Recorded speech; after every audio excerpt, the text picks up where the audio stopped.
Martxoaren 8an, emakumeen nazioarteko eguna dela eta ekitaldi eta jarduera ezberdinak antolatzen dira, eta horien artean gaur aurkezten duguna arte multidisciplinarioaren lehenengo lehiaketa izango litzake. Herritar desberdinen artean osatutako taldeak ikusi dulako artean nahiko zentzu zabalean, ez? Artea diogunean eta hausnarketa bat eman da ikuspegi zabal bat emateko.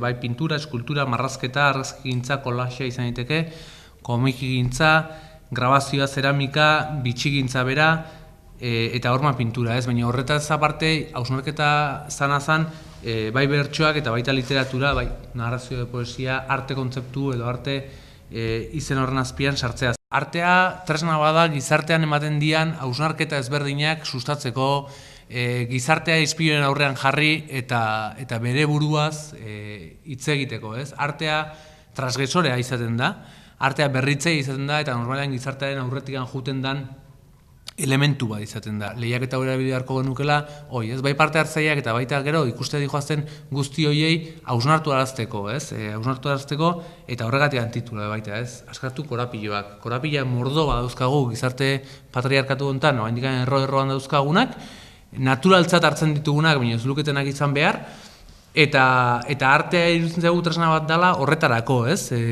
Naturaltzat ditugun rol, estereotipo, eta jarrera horien gaineko hausnarketa egiteko.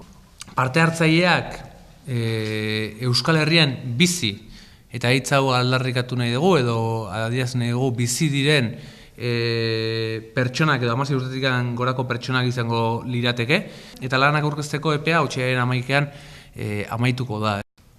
Lanak entregatu beharko dira Tolosako Kulturetxean, bertako berdintasun sailean, eta oinarriak eta izen emateko aukera ere tolosa.eus webgunean izango dituzue. Aurkeztutako lan guztiak Aranburu Jauregian aurkeztuko dira edo esposagai izango dira. Ikusten baldin badugu lekua baino obra gehiago daudela,